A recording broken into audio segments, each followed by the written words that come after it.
USA ametnikud ootavad täna ujuja Fran Crippini surnukeha saabumist, kes suri võistluse ajal Araabia Ühendemiraatides. Kujuta ette, kuidas päikese kuumus su nahale langeb, kui sa sukeldud sillerdavasse vette. Su lihased lõikavad kergusega läbi lainete, libisedes läbi ookeani.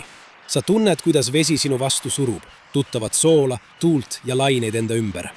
Kuid siis, iga tõmbega, põletav päike kurnab su energiat, sest vannisoe vesi ei paku mingit leevendust. Su lihased hakkavad väsima, kuid sa surud edasi, keeldudes alla andmast.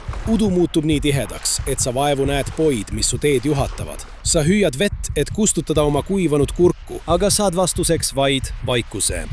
See on tõesti sündinud lugu profiujujast Fran Crippinist. Päike lõõmas kõrgelt taevas üle Araabia Ühendemiraatide idapoolse emiraadi Fujairah'i sätendava sinise vee. Oli 23. oktoober 2010 ja eliitne avaveeujujate seltskond kogu maailmast oli kogunenud, et võistelda FINA 10 kilomeetri maratonujumise maailmakarikasarja viimases etapis. Nende seas oli ka 26-aastane ameeriklane Fran Crippin, tõusev täht, kes oli vaid nädal varem võitnud eelmise etapi, kui Fran sel hommikul 30-kraadisesse merre sukeldus. Tal polnud aimugi, et need jäävad tema elu viimasteks tõmmeteks.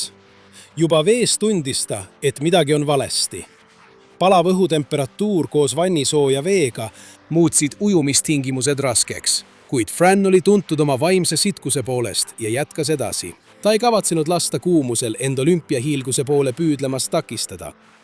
Mul on ees suurepärane võimalus ja ma kavatsen sellest kinni haarata. Umbes 2 tundi pärast võistluse algust hakkas Frani keha väsima. Ta ütles oma treenerile, et tal on janu ja tal on uduseks muutunud prillide tõttu raskusi poide nägemisega. Treener soovitas tal vajadusel katkestada. Fran ei olnud allaandja. Ta jätkas, isegi kui tema tõmbed muutusid üha vaevalisemaks. Samal ajal märkas kaasameeriklane ujuja Alex Mayer, et Fran ei olnud enam tema ees, nagu ta oli oodanud. Ta otsis rada läbi, kuid ei näinud oma sõbrast mingit märki. Rahutu tunne valdas Alexit, kui ülejäänud ujujad ükshaaval finišijoone ületasid, kuid Fran ei ilmunud ikka veel välja. Häirituna läks Alexei tagasi vette, et kadunud meeskonnakaaslast otsida. Varsti liitusid teised ujujad meeleheitliku otsinguga, kammides nüüdseks kõhedalt tühja merd. 30 piinava minuti pärast turvas sukelduja märkas lõpuks Frani lõtvunud keha vaid 100 jardi kaugusel kaldast, triivimas elutult viimase pöördemärgi all. Nad tõid Frani kiiresti veest välja ja kiirustasid temaga lähimasse haiglasse, kuid oli juba liiga hilja. Mõeldamatu oli juhtunud. Tippvormis eliitsportlane oli hukkunud ujumisvõistluse ajal. Tema särav elu lõppes vaid 26-aastaselt. Kõigi mõtetes oli küsimus, mis juhtus Fran Crippiniga?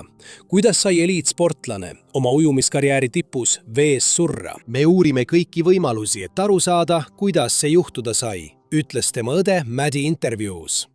Ujumisvõistlusel ei tohiks suppumisi olla, lisas ta. Ta oli oma ala tipus. Fran Crippin oli justkui loodud vees ujuma, mis lõpuks tema elu nõudis. Kasvades üles Philadelphia äärelinnas, tõmbas vette ta alati.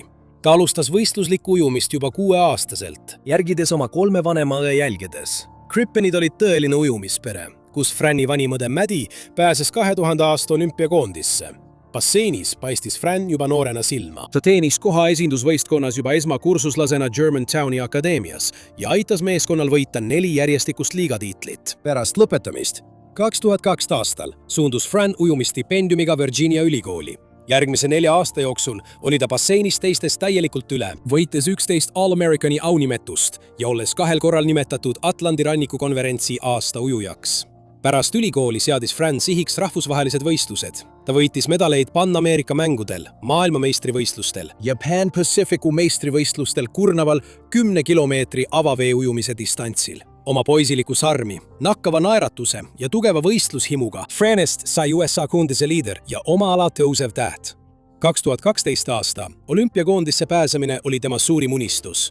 Tere, mina olen Fran Crippin, 6-kordne USA meister. Kuigi Frani ujumissaavutused olid muljetavaldavad, mäletasid enamik inimesi teda tema sooja ja kaasahaarava isiksuse tõttu. Kaaslased rääkisid tema juhendamisest ja sportlikkusest. Nooremad ujujad pidasid Frani eeskujuks ning neid köitsid tema karisma ja julgustav suhtumine. Treenerid hindasid kirge, mille ta iga päev basseini tõi, alati püüdes anda endast parim. Paljuski Fran Crippin kehastas kõike seda, mis spordis on õige. Ta hindas kõrgelt sidemeid, mis tekkisid läbi karmi treeningu ja ühiste eesmärkide poole püüdlemise. Ainus asi, mida Fran armastas rohkem kui ise vees olla, oli oma kirge teistega jagada. Pärast seda, kui ta jäi napilt 2008. aasta olümpiakoondisest välja, tuli Fran koju tagasi ja hakkas juhendama oma keskkooli võistkonda. Isegi siis, kui ta jätkas treenimist tagasitulekuks. Järgmise põlvkonna ujujate juhendamine pakkus talle suurt rõõmu, kuid Fran mõistis ka selle spordiala ohte pärast aastaid kurnavatel avaveevõistlustel üle kogu maailma osalemist. Kirjades võistluste korraldajatele rõhutas ta piisava ohutuspersonali vajadust rajal. Ta teadis omast käest, kui kiiresti võivad isegi kogenud ujujad desorienteeruda või märkamatult vee alla vajuda. Fran seisis kõigi sportlaste eest, kes väärisid turvalist ja jälgitavat keskkonda, kui nad end füüsiliselt proovile panid. Mis siis juhtus Fran Crippeniga? Ta oli noor, tugev, kogenud ja valmis pääsema olümpia avavee ujumise koondisesse. Kui uudis Frani surmast ujumaailmas šokilaineid tekitas, puhkes kohe vaidlus tema surma põhjuse ümber. Üheks teooriaks oli, et Crippen jõi liiga palju vedelikku, mis rikkus tema elektrolüütide tasakaalu ja põhjustas surmava naatriumi tasakaalu häire. Kuid eksperdid vaidlesid sellele vastu, arvestades sportlaste kohanemist vedeliku tarbimisega, treeningute ja võistluste ajal. Teised arvasid, et Crippen tundis survet mitte katkestada võistlust, kuigi tal oli halb olla, kartes, et see võib ohustada tema olümpialootusi. Kuigi see tõi esile probleemid ujumiskultuuris, vaidlesid sellele samuti vastu, sest kõigi andmete kohaselt tundis Fran end võistluse alguses tugevana. Kui üksikasjad jätkuvalt avalikuks tulid, suunasid ilmaraportid tugeva süüdistuse võistluspersonali pihta. Tol päeval valitsenud lämmatavad tingimused, kus õhutemperatuur lähenes 100 kraadile Fahrenheiti järgi ja veetemperatuur ületas 86 kraadi Fahrenheiti järgi. Panid sportlased äärmise surve alla. Kuigi Crippen ütles oma treenerile, et tal on raskusi nägemisega ja ta tunneb üha suuremat janu, jätkas ta siiski. Mitte ainult vee- ja õhutemperatuurid polnud ohtlikult kõrged, kuid rajal olnud personali puudus viivitas Crippeni hädaolukorra märkamist. Sportlased pidid iseenda ja kaasvõistlejate seisundit jälgima. Christine Jennings, teine ameeriklasest ujuja, kes samuti võistlusel osales, koges samuti tüsistusi ega olnud tol päeval tingimustega rahul. Jennings oksendas mitu korda vees, muutus uimasemaks ja pidi rajalt kõrvale kalduma, kartes, et minestab. Ta andis märku, et vajab abi, kuid keegi korraldajatest ei tulnud talle appi. Ta pidi võistluse lõpuni pingutama. See oli katastroof, ütles Jennings ajalehele The Washington Post. Ma hõljun mitu minutit selili ja mõtlen, miks keegi mind ei kontrolli. Nii USA ujumisliidu kui ka FINA uurimised näitasid, et võistluse korraldajate ebapiisavad ettevaatusabinõud olid kaasaitavad tegurid. 1908. aastal asutatud Rahvusvaheline Ujumisföderatsioon on rahvusvaheline ujumisvõistluste juhtorganisatsioon. Tol ajal ei olnud FINAl avavee ujumise võistlustel veetemperatuurile ülempiiri. Enne võistluste algust ei arvestatud ka õhutemperatuuri ega kombineeritud õhu ja vee näitajaid. Veetemperatuur oli peaaegu 6 kraadi kõrgem kui FINA soovitatud piir, samal ajal kui õhutemperatuur lähenes 100 Fahrenheiti kraadile. Ometi asemel, et olla ettevaatlik, otsustasid korraldajad võistluse ikkagi alustada. Puudusid nii temperatuuriprotokollid kui ka vastav personal, kes oleks saanud jälgida hädas olevaid sportlasi. Sellel samal võistlusel, kus hukkus Fran Crippen, viidi veel 3 ujujat haiglasse. FINA president Dr. Julio Maglione ütles, et see oli esimene surmajuhtum FINA võistlusel. Pärast Crippeni surma avaldas FINA raporti, milles kutsuti üles uuendama avavee ujumise ohutusreegleid. Raportis jõuti järeldusele, et Crippen võis surra südame anomaalia või kontrollimatu pingutusastma tõttu ebasoodsates võistlustingimustes. Aga mõned arvasid, et see nihutas süü eemale ohtlikelt tingimustelt ja tol päeval puudunud turvameetmetelt. Kas Franil oleks vees tekkinud südame- või kopsuprobleeme, kui ta poleks ujunud nii rasketes tingimustes? Cousoni turvameeskond, kes ei märganud tema kadumist enne, kui tema keha avastati 2 tundi pärast võistlust. Traagilisel kombel jäid Frani varasemad üleskutsed suurematele ettevaatusabinõudele võimukandjate poolt tähelepanuta, mis maksis talle elu. Ühe hetkega Crippenite seipherral kadus armastatud poeg ja vend. Frani elu kustus mõttetult teiste hoolimatuse tõttu. Oma sügavas leinas Crippenid seisid silmitsi ülesandega tagada, et ükski teine pere ei peaks kogema samasugust välditavat kaotust. Nad asutasid Fran Crippen Elevation Foundationi, mille eesmärk on parandada sportlaste ohutust ja andsid stipendiume ujujatele, kes kehastasid Frani vaimu. Kuigi miski ei suutnud täita Frani lahkumisest jäänud tühimikku, leidsid Crippenid teatavat lohutust teadmises, et tema pärand elab edasi nende kaudu, keda ta inspireeris. Germantown Academis, tema kodulinna bassein nimetati Frani auks ümber, olles püsiv austusavaldus tema kirele selle spordiala vastu.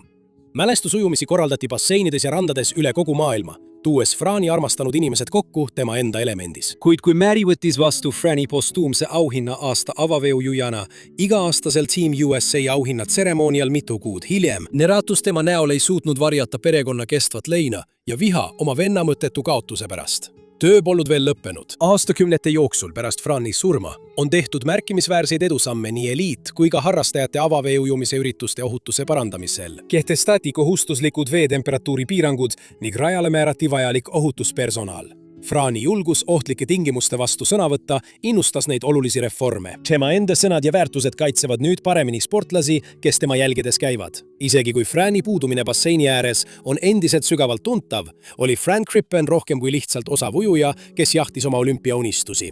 Ta oli isedu meeskonnakaaslane, inspireeriv juht ja pühendunud treener. Tõelise iseloomu ja aususega mees. 10 aastat hiljem lasevad ujujad üle kogu maailma igal 23. oktoobril Frani mälestuseks vaiksetel vetel õisi hõljuda. Sellel päeval kaotas spordiala ühe oma eredama tähe. õied triibivad rahulikult üle veepinna tõsise austusavaldusena, enne kui hakkavad vajuma lainete all. Õielehed keerlevad üha sügavamale sinisesse sügavikku, jättes pinnale vaid virvendused. Ja maailm jääb mõtlema, millistesse kõrgustesse oleks selline hing nagu Fran Crippen võinud jõuda, kui tal oleks vaid antud võimalus.